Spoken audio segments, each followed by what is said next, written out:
नमस्कार, मैं राहुल कुमार। आप देख रहे हैं लाइव बिहार न्यूज नेटवर्क। अभी हम शीतल बखुरहर पंचायत में हैं, जो कि लालगंज प्रखंड में पड़ता है, वैशाली जिले के। और हमारे साथ यहाँ के वर्तमान मुखिया प्रतिनिधि हैं नीरज जी, जो कि हमारे साथ हैं। क्या कुछ बीते 17 से 18 महीनों में पंचायत में विकास का काम हुआ है, हम इनसे बात करते हैं। सबसे पहले नीरज जी, आपको लाइव बिहार न्यूज नेटवर्क में आपका बहुत बहुत स्वागत। जी, आपका बहुत बहुत धन्यवाद लाइव बिहार नेटवर्क को। सबसे पहला सवाल हम नल जल योजना पे करेंगे। नल जल योजना सरकार की एक महत्वपूर्ण योजना है, क्या लग रहा है धरातल पर है पंचायत में? महत्वपूर्ण योजना तो है नल जल।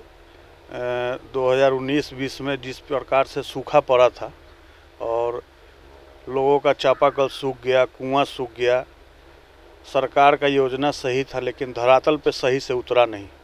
आखिर ये गलती किसकी पाई जा रही है? सरकार तो योजना दे दी है, लेकिन धरातल पर नहीं है, तो कहीं ना कहीं किसी की गलती के कारण ही इस तरह की समस्याएं आ रही हैं। हाँ, गलती तो विभागीय रूप से भी है, जनप्रतिनिधि जो थे उनका भी है।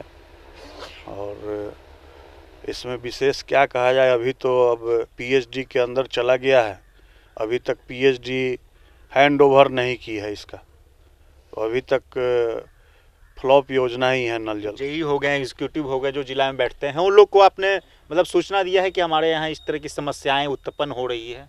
बहुत मैंने सूचनाएं अपने तरफ से लेटर भी लिख के दिया गया, सब तरह से कार्रवाई हमने किया है, लेकिन हमारे यहाँ जो एजेंसी था वो एजेंसी भी अब काम करने नहीं आ रहा है, क्योंकि पीएचडी के अंदर चला गया है, तो फिर वो लोग काम नहीं कर रहे हैं। प्रधानमंत्री आवास योजना भी एक महत्वपूर्ण योजना है, क्या लग रहा है वो धरातल पर है?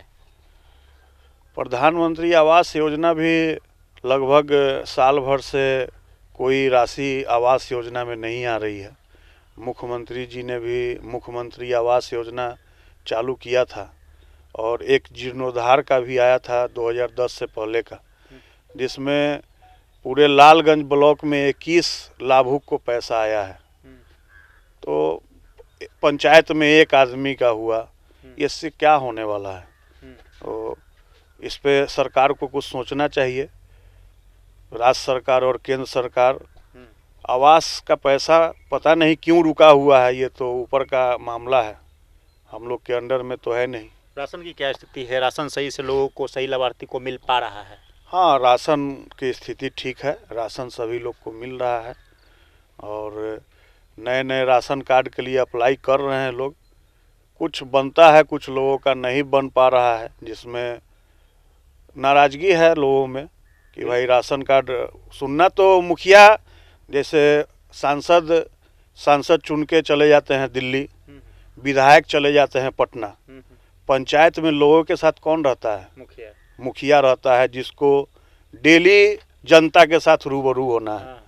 तो सारा शिकायत मुखिया जी से ही लोग करते हैं, हमको राशन नहीं मिल रहा है, हमको आवास नहीं मिल रहा है, हमारा नल जल नहीं चल रहा है, हमारा नली गली नहीं हुआ है, हमारा बिजली नहीं जल रहा है। सारा शिकायत मुखिया जी के पास ही आता है, क्योंकि मुखिया और जनता दोनों डेली रूबरू होते हैं। मुखिया जी पटना में विधानसभा में नहीं बैठते हैं, उनको पंचायत में ही रहना है। और सरकार का स्थिति अभी ऐसा है, 8 महीना से न कोई पैसा आ रहा है। मुखिया का तो ये स्थिति है कि हम एक राशन कार्ड भी नहीं बनवा सकते हैं हमारे रिकमेंड पर। राशन कार्ड में समस्याएं हो रही है, तो आखिर कहाँ पे राशन कार्ड बनने में समस्या आ रही है? समस्या राशन कार्ड बीडीओ साहब से बात करते हैं, एमओ से बात करते हैं, तो बोला जाता है कि भाई राशन का आवंटन उतना ही है, हम कार्ड बना देंगे तो राशन कहाँ से मिलेगा फिर? यही समस्या है। क्या लग रहा है ये जो 3 साल का शेष समय रह गया आपका, 3 सालों में पंचायत का काम जो शेष रह गया पूरा हो पाएगा? नहीं, हमको तो लगता है कि सरकार पंचायती राज को ख़त्म करना चाह रही है। जो रवैया ये 8 महीना से चल रहा है, ये पंचायती राज को ख़त्म करने का मैंने धीरे धीरे मुखिया के ऊपर जो है, तो पंचायती राज धीरे धीरे ख़त्म किया जा रहा है। अब पब्लिक को कैसे समझाते हैं, किस तरह से लोगों को समझाते हैं कि सरकार की योजनाएं नहीं आ रही? पब्लिक को तो हाथ जोड़ लेते हैं कि भाई हमारे पास ऊपर से आ ही नहीं रहा है, हमसे जो संभव हो रहा है हम कर रहे हैं।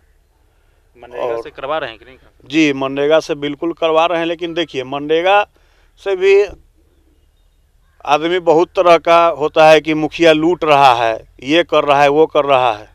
कभी कोई सोचता है 228 रुपया में मनरेगा का लेबर खटाना है। 228 रुपया में 8 घंटा कोई काम करेगा आज के डेट में? केंद्र सरकार का योजना है, बिहार सरकार इस पे लगी हुई है, सारा सरकार मिलके कर रहा है। 228 रुपया, 400 कुछ रुपया न्यूनतम मजदूरी सरकार जो है सो ये करती है, किस हिसाब से 228 रुपया दे रहे हैं भाई? तो ये सब पर सरकार को सोचना चाहिए। कोई भी योजना आप लागू कर रहे हैं वो धरातल पर सही ढंग से उतरे, इसके लिए सरकार जिम्मेवारी ले। हम लोग तो हैं, हम लोग निचले स्तर पे हैं, ऊपर से जब सिस्टम सही होगा तो हम लोग खुद ठीक हो जाएंगे। दीपावली छठ पूजा आ रहा है, क्या लग रहा है साफ सफाई को लेकर के क्या कुछ रहे? जैसे दीपावली छठ पूजा में तो पिछली बार भी हमने इसका कोई फंड नहीं आता है, लेकिन हमारे पंचायत में जितने भी छठ घाट हैं उसका सफाई हमने खुद अपने निजी कोष से करवाया था। और हमारे कार्यकर्ताओं, हमारा जनता जो है अपने निजी श्रम से सब लोग किया था, उसमें हमने भी सहयोग किया। और दीपावली छठ तो पर्व आ ही गया है, इसकी हार्दिक शुभकामनाएं हम देते हैं पूरे बिहार वासियों को। चलिए, नीरज जी थे जिन्होंने साफ तौर पर कहा है कि पंचायत में विकास के काम हो रही है। जिस तरह से सरकार की जो योजनाएं हैं धरातल तक नहीं पहुंच पा रही है, कहीं ना कहीं इसी के कारण रुकावट विकास में हो रही है। कैमरा पर्सन धीरज के साथ मैं Rahul Kumar, live Bihar news network, Vaishali.